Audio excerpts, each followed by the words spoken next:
ಕತ್ತಲಾದರೆ ಸಾಕು ಆ ಒಂದು ಗ್ರಾಮದಲ್ಲಿ ದಿನಾಲೂ ಕೂಡ ಗೆಜ್ಜೆಯ ಶಬ್ದ ಕೇಳಿಸುತ್ತೆ. ನಿಗೂಢವಾದಂತಹ ಶಬ್ದ ಅದು. ಅದರಿಂದ ಈಗ ಅಲ್ಲಿರುವಂತಹ ಜನರು ಏನು ಮಾಡಿದ್ದಾರೆ, ಗಾಬರಿಗೊಳ್ತಾ ಇದ್ದಾರೆ, ಬೆಚ್ಚಿ ಬೀಳ್ತಾ ಇದ್ದಾರೆ. ಎಲ್ಲಿಂದ ಬರ್ತಾ ಇದೆ ಈ ಶಬ್ದ, ಏನಾಗ್ತಾ ಇದೆ ಗ್ರಾಮದಲ್ಲಿ ಅಂತ ಹೇಳಿ ಯೋಚನೆ ಮಾಡ್ತಾ ಇದ್ದಾರೆ. ಹಾಗಾದರೆ ಯಾವುದು ಆ ಗ್ರಾಮ? ಗದಗ ಜಿಲ್ಲೆಯ ಮುಂಡ್ರಗಿ ತಾಲೂಕಿನಲ್ಲಿ ಬರುವಂತಹ ಒಂದು ಗ್ರಾಮ ಅದು. ಕೊರ್ಲಹಳ್ಳಿ ಎನ್ನುವಂತಹ ಗ್ರಾಮದಲ್ಲಿ ಪ್ರತಿನಿತ್ಯವೂ ಕೂಡ ನಿಗೂಢವಾದಂತಹ ಗೆಜ್ಜೆ ಶಬ್ದಗಳು ಕೇಳಿಸ್ತಾ ಇದೆ ಅಂತ ಹೇಳಿ ಜನ ಆತಂಕಕ್ಕೆ ಒಳಗಾಗ್ತಾ ಇದ್ದಾರೆ. ಚಮತ್ಕಾರಿಯ ಘಟನೆ ನಡೀತಾ ಇದೆ ಕೊರ್ಲಹಳ್ಳಿಯಲ್ಲಿ. ಗ್ರಾಮಸ್ಥರ ನಿದ್ದೆಯನ್ನುಗೆಡಿಸಿದೆ ಈ ಒಂದು ಗೆಜ್ಜೆಯ ಶಬ್ದ. ಇದು ದೈವದ ಗೆಜ್ಜೆಯ ಶಬ್ದ ಅಂತ ಗ್ರಾಮಸ್ಥರು ನಂಬ್ತಾ ಇದ್ದಾರೆ. ಕೆಲ ದಿನಗಳ ಹಿಂದೆ ನೋಡಿ, ದುರ್ಗಮ್ಮ ದೇವಿಯ ಮೂರ್ತಿ ಭಗ್ನ ಆಗಿತ್ತು. ಹೀಗಾಗಿ ಹೊಸ ಮೂರ್ತಿಯ ಪ್ರತಿಷ್ಠಾಪನೆಯನ್ನು ಮಾಡೋದು ಮುಂದಾಗಿರ್ತಾರೆ. ಅಲ್ಲಿನ ಗ್ರಾಮಸ್ಥರೆಲ್ಲರೂ ಕೂಡ ಮೂರ್ತಿಯನ್ನು ಸಿದ್ಧಪಡಿಸಿರ್ತಾರೆ. ಗ್ರಾಮದ ಆಂಜನೇಯ ದೇವಸ್ಥಾನದಲ್ಲಿ ಆ ಒಂದು ಮೂರ್ತಿಯನ್ನು ಇಟ್ಟಿರ್ತಾರೆ ಗ್ರಾಮಸ್ಥರು. ಮೂರ್ತಿಗೆ ಬಣ್ಣವನ್ನು ಹೊಡೆಯೋದೊಂದೇ ಬಾಕಿ ಇರುತ್ತೆ ಅಷ್ಟೇ. ಆ ಸಮಯದಲ್ಲಿ ಈಗ ಈ ರೀತಿ ಶಬ್ದ ಕೇಳಿಸ್ತಾ ಇದೆ. ಮಾರ್ಚ್ ತಿಂಗಳಲ್ಲಿ ಅದ್ದೂರಿಯಾಗಿ ಮೂರ್ತಿ ಪ್ರತಿಷ್ಠಾಪನೆ ಮಾಡೋಕೆ ಎಲ್ಲ ರೀತಿಯಾದಂತಹ ತಯಾರಿಗಳನ್ನು ಕೂಡ ಮಾಡ್ಕೊಳ್ತಾ ಇರ್ತಾರೆ. ಆದರೆ ಕಳೆದ ಕೆಲವೊಂದು 2 ದಿನಗಳಿಂದ ಈ ರೀತಿಯಾಗಿ ಶಬ್ದ ಕೇಳಿ ಬರ್ತಾ ಇದೆ. ಗೆಜ್ಜೆ ಶಬ್ದಕ್ಕೆ ಆತಂಕಗೊಂಡು ನಿದ್ರೆಯನ್ನೇ ಮರೆತು ಹೋಗಿಬಿಟ್ಟಿದ್ದಾರೆ ಅಲ್ಲಿನ ಜನ. ಇದು ದೈವದ ಲೀಲೆಯೇ ಅಂತ ಗ್ರಾಮಸ್ಥರು ನಂಬ್ತಾ ಇದ್ದಾರೆ. ರಾತ್ರಿ ಆದರೆ ಸಾಕು ಇಡೀ ಗ್ರಾಮಕ್ಕೆ ಗೆಜ್ಜೆಯ ಶಬ್ದ ಕೇಳಿಸುತ್ತೆ. ಎಲ್ಲಿಂದ ಬರುತ್ತೆ ಅಂತ ಗೊತ್ತಾಗ್ತಾ ಇಲ್ಲ ಅವರಿಗೆ. ದೇವಿಯ ಮೂರ್ತಿಯನ್ನು ಇಟ್ಟಿದ್ದಾರಲ್ಲ, ಆ ಇಟ್ಟಿದ್ದಂತಹ ಸ್ಥಳದಿಂದ ಈ ಒಂದು ಶಬ್ದ ಕೇಳಿಸ್ತಾ ಇದೆ.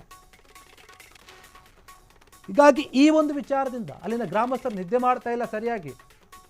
ದಿನ ರಾತ್ರಿ ಆದರೆ ಸಾಕು, 1-2 ದಿನದಿಂದ ಶುರುವಾಗಿದೆಯಂತಿದೆ. ಇಷ್ಟು ದಿನ ಏನೂ ಆಗಿರಲಿಲ್ಲ. ಗ್ರಾಮದ ದೇವತೆಯ ಒಂದು ವಿಗ್ರಹ ಭಗ್ನ ಆಗಿರುತ್ತೆ. ಅದು ಹೊಸ ವಿಗ್ರಹ ಮಾಡಬೇಕು, ಅದ್ದೂರಿಯಾಗಿ ನಾವು ಒಂದು ಪೂಜೆಯನ್ನು ಕೂಡ ಮಾಡಬೇಕು ಅಂತ ಹೇಳಿ ಆ ಗ್ರಾಮದ ಜನರೆಲ್ಲರೂ ಯೋಚನೆ ಮಾಡ್ತಾ ಇರ್ತಾರೆ. ಗದಗ ಜಿಲ್ಲೆಯ ಮುಂಡರಗಿ ತಾಲೂಕಿನ ಕೊರ್ಲಹಳ್ಳಿ ಗ್ರಾಮದಲ್ಲಿ ಈ ರೀತಿಯಾಗಿ ಚಮತ್ಕಾರಿಯಾದಂತಹ ಘಟನೆ ಆಗ್ತಾ ಇದೆ. ಬೇರೆ ಯಾರಾದರೂ ಗೆಜ್ಜೆಯನ್ನು ಶಬ್ದ ಮಾಡ್ತಾ ಇದ್ದಾರೋ? ಅಯ್ಯೋ ಇಲ್ಲ, ನಿರಂತರವಾಗಿ ಕೇಳಿಸ್ತಾ ಇದೆಯಾ. ಹೀಗಾಗಿ ಇದು ದೇವರ ಗೆಜ್ಜೆಯ ಶಬ್ದ, ದೈವದ ಶಬ್ದ ಅಂತ ಹೇಳಿ ಅಲ್ಲಿನ ಜನ ನಂಬ್ತಾ ಇದ್ದಾರೆ. ಅದರ ಜೊತೆಗೆ ಆತಂಕವನ್ನು ಕೂಡ ವ್ಯಕ್ತಪಡಿಸ್ತಾ ಇದ್ದಾರೆ. ಇದು ಹೆಂಗೆ, ಏನಾಯಿತು, ಎತ್ತ ಅಂತ. ಯಾಕಂದರೆ ಆಂಜನೇಯ ದೇವಸ್ಥಾನದಲ್ಲಿ ಒಂದು ಮೂರ್ತಿಯನ್ನು ತಂದು ಇಟ್ಟಿರ್ತಾರೆ, ದೇವಿಯ ಮೂರ್ತಿಯನ್ನು. ದುರ್ಗಮ್ಮ ದೇವಿಯ ಮೂರ್ತಿ ಭಗ್ನ ಆಗಿರುತ್ತೆ. ಆ ಹೊಸ ಮೂರ್ತಿಯನ್ನು ಮಾಡಿ ಪ್ರತಿಷ್ಠಾಪನೆ ಮಾಡಬೇಕು ಅಂತ ಹೇಳಿ ಗ್ರಾಮಸ್ಥರೆಲ್ಲ ಅಂದ್ಕೊಂಡಿರ್ತಾರೆ. ಮೂರ್ತಿಯನ್ನು ಸಿದ್ಧಪಡಿಸಿರ್ತಾರೆ, ಆಂಜನೇಯ ದೇವಸ್ಥಾನ ತಂದಿಟ್ಟಿರ್ತಾರೆ. ಅದಕ್ಕೆ ಬಣ್ಣ ಬಡಿಬೇಕಾಗಿರುತ್ತೆ, ಅಷ್ಟು ಬಾಕಿ ಇರುತ್ತೆ. ಈ ಸಮಯದಲ್ಲಿ ಈ ರೀತಿಯಾಗಿ ಶಬ್ದ ಬರ್ತಾ ಇದೆ. ಮಾರ್ಚ್ ತಿಂಗಳಲ್ಲಿ ತುಂಬ ದೊಡ್ಡ ಮಟ್ಟದಲ್ಲಿ ಮೂರ್ತಿಯನ್ನು ಪ್ರತಿಷ್ಠಾಪನೆ ಮಾಡಬೇಕು ಅಂತ ಹೇಳಿ ಊರಿನ ಗ್ರಾಮಸ್ಥರೆಲ್ಲರೂ ಕೂಡ ಮಾತಾಡ್ಕೊಂಡಿರ್ತಾರೆ. ಈ ರೀತಿಯಾಗಿ ಶಬ್ದ ಬರ್ತಾ ಇರೋದ್ರಿಂದ ಆತಂಕಕ್ಕೆ ಒಳಗಾಕಿದ್ದಾರೆ.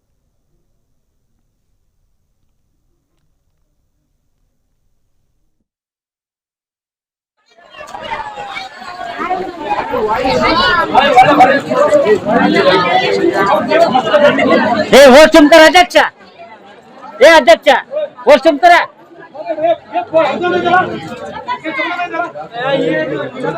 सौंड होत तोड्रे चार आत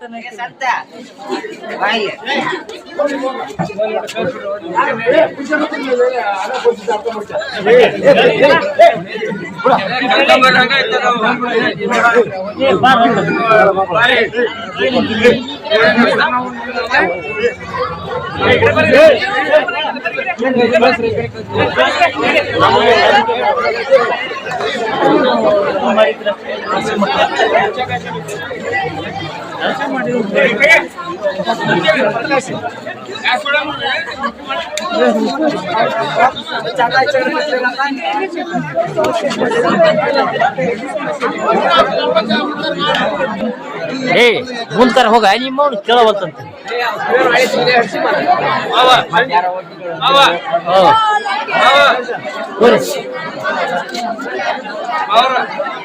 ಬಂದ್ರೆ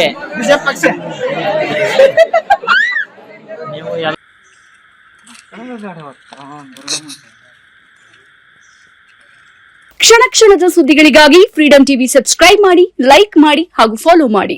ಹೊಸ ಸುದ್ದಿಗಳ ನೋಟಿಫಿಕೇಶನ್ಗಾಗಿ ಬೆಲ್ ಐಕಾನ್ ಮೇಲೆ ಕ್ಲಿಕ್ ಮಾಡಿ.